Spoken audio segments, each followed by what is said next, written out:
Nosso Lar, de André Luiz, capítulo 18. Amor, alimento das almas. Terminada a oração, a dona da casa nos chamou à mesa, servindo caldo reconfortante e frutas perfumadas, que mais pareciam concentrados de fluidos deliciosos. Eminentemente surpreendido, ouvi a senhora Laura observar com graça. Afinal, nossas refeições aqui são muito mais agradáveis que na terra. Há residências em nosso lar que as dispensam quase por completo, mas nas zonas do Ministério do Auxílio não podemos prescindir dos concentrados fluídicos, tendo em vista os serviços pesados que as circunstâncias impõem. Despendemos grande quantidade de energia. É necessário renovar provisões de força. Isso, porém, ponderou uma das jovens, não quer dizer que somente nós, os funcionários do auxílio e da regeneração, dependemos do alimento para viver. Todos os ministérios, inclusive o da união divina, não os dispensam, diferindo apenas a feição substancial.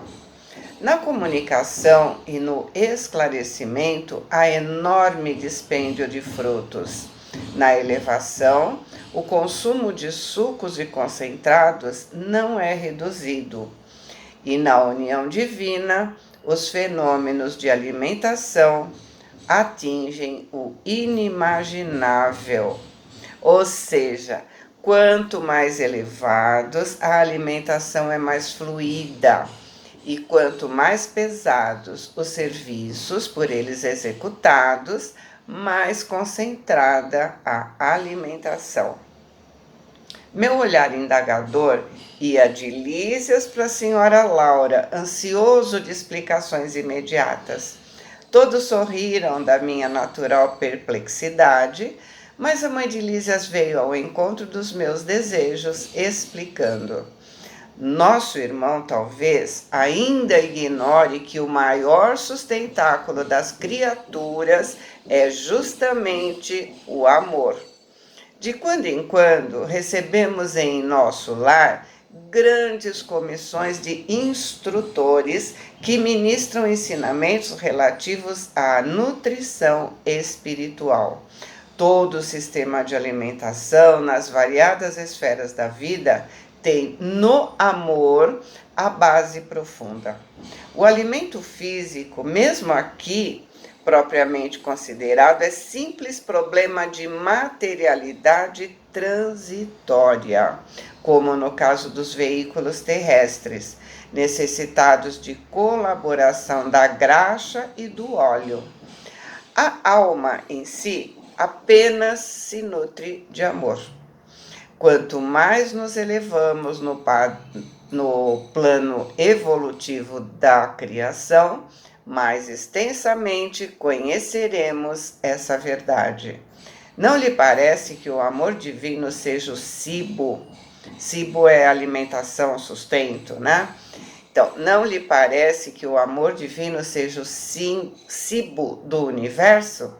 Tais elucidações me confortaram muito. Percebendo minha satisfação íntima, Lísias interveio, acentuando: tudo se equilibra no amor infinito de Deus.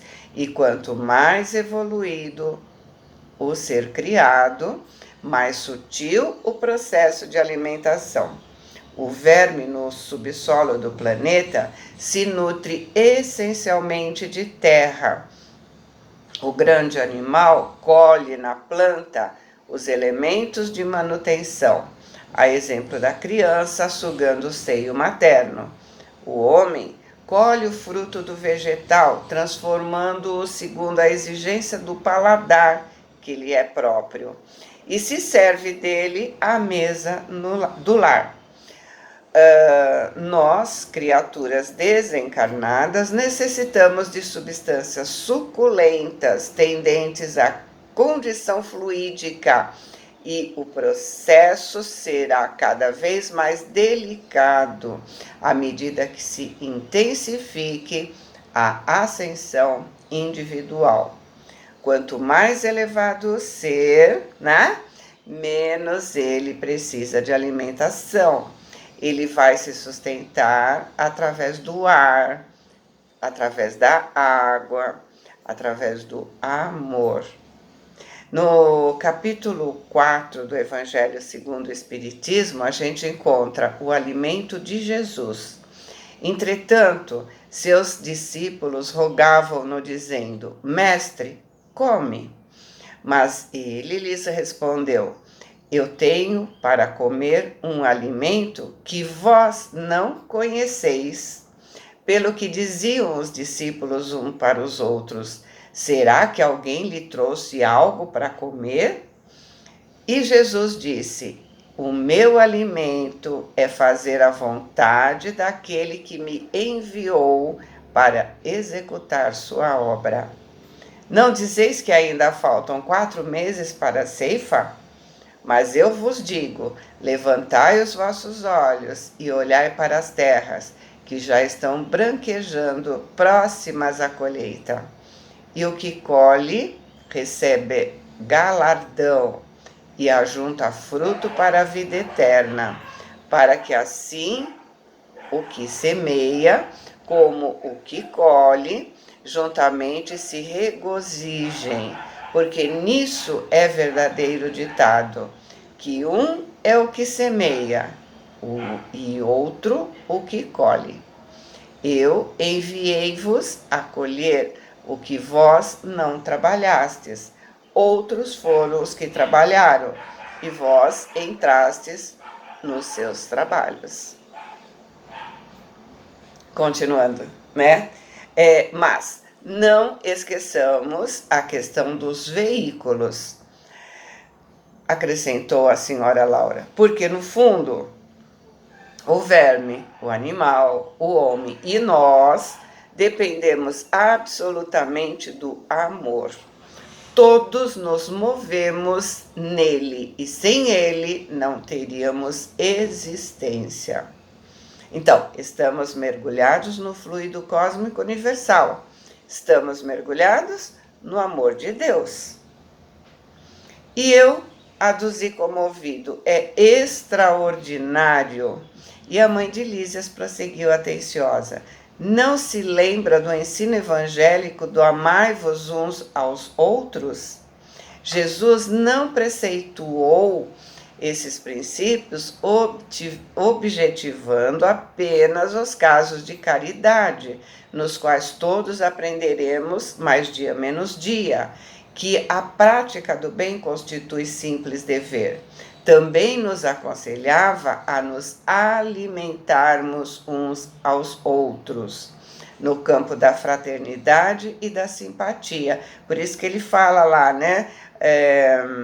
Um planta e o outro colhe. Nós nos alimentamos uns aos outros. Mais tarde, o homem encarnado saberá que a conversa amiga, o gesto afetuoso, a bondade recíproca, a confiança mútua, a lei da compreensão, o interesse fraternal, patrimônios que se derivam naturalmente do amor profundo, constituem sólidos alimentos para a vida em si. Então, a palavra amiga, o olhar carinhoso, o elogio, o companheirismo, o amor de mãe, o amor de irmão, o amor do amigo nos alimenta. O amor que sentimos um pelo outro nos alimenta. Por isso nos sentimos tão bem na presença daqueles a quem amamos. Reencarnados na Terra, experimentamos grandes limitações, mas, voltando para cá, reconhecemos que toda a estabilidade da alegria é problema da alimentação puramente espiritual. Formam-se lares, vilas, cidades e nações em obediência a tais imperativos. Instintivamente recordei as teorias do sexo, largamente divulgadas no mundo, mas, talvez, adivinhando os meus pensamentos, a senhora Laura sentenciou: e ninguém diga que o fenômeno é simplesmente sexual. O sexo é manifestação sagrada desse amor universal e divino. Então, sexo é a manifestação da energia divina, do Deus interior quando nos apaixonamos e através desse amor formamos famílias biológicas ou não. Mas é apenas uma expressão isolada do potencial infinito. Entre os casais mais espiritualizados, o carinho e a confiança, a dedicação e o entendimento mútuos permanecem muito acima da união física, reduzida entre eles, a realização transitória. A permuta magnética, ou seja, carinho, amor, afeto, é o fator que estabelece ritmo necessário da manifestação da harmonia. Para que se alimente a felicidade, basta a presença, às vezes, apenas a compreensão. Muitas pessoas se sentem sozinhas, abatidas, não porque não têm sexo, mas porque, apesar de ter o sexo, não tem aquilo que os alimente. Valendo-se da pausa, Judite acrescentou: aprendemos em nosso lar que a vida terrestre se equilibra no amor, sem que a maior parte dos homens se aperceba. Almas gêmeas, almas irmãs, almas afins constituem pares e grupos numerosos, unindo-se umas às outras, amparando-se mutuamente, conseguem equilíbrio no plano de redenção. Porém, quando faltam companheiros, a criatura menos forte costuma sucumbir a meio da jornada. É preciso muita identificação com a fé sobre-humana para o homem ou a mulher viverem solitários no mundo. Como vê, meu amigo, disse o Lísias contente, ainda aqui é possível relembrar o Evangelho de Cristo. Nem só de pão vive o homem. Então, precisamos do pão do amor.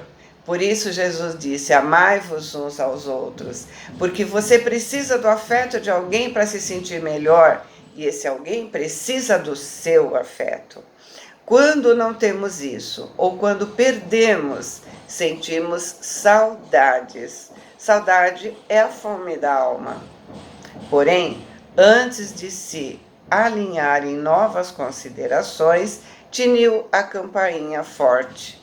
O enfermeiro se levantou para atender. 2 rapazes de fino trato entraram na sala. Lísia se dirigiu a mim gentilmente. Aqui tem nossos irmãos Polidório e Estácio, companheiros de serviço do Ministério do Esclarecimento. Saudações, abraços, alegria. Decorrido momentos, a senhora Laura falou sorridente: todos vocês trabalharam muito hoje. Utilizaram o dia com proveito. Não estraguem o programa afetivo por nossa causa. Não esqueçam a excursão ao campo da música. Notando a preocupação de Lísias, advertiu a palavra materna: vai, meu filho, não esqueças Lacínia, não faças Lacínia esperar tanto. Nosso irmão ficará em minha companhia até que possa te acompanhar nesses entretenimentos. E aí eu exclamei instintivamente: não se preocupe por mim, não se incomode por mim. A senhora Laura, porém, esboçou um amável sorriso e respondeu: não poderei compartilhar das alegrias do campo ainda hoje. Temos em casa minha neta convalescente que voltou da terra há poucos dias. Todos saíram em meio à alegria geral. A dona da casa, fechando a porta, se voltou para mim e explicou sorridente: vão em busca do alimento a que nos referíamos. Os laços afetivos aqui são mais belos e mais fortes. O amor, meu amigo, é o pão divino das almas, o pábulo sublime dos corações. Ou seja, o amor é o pão divino, o sustento das almas que mantém, que sustenta os corações. Que tipo de alimento você está dando para a sua alma para que ela se sinta forte? Vamos pensar nisso? Muitas doenças físicas são frutos de alma doente. Cuidado com você, com o que você dá à sua alma. Boa semana, fiquem com Deus. Amo vocês.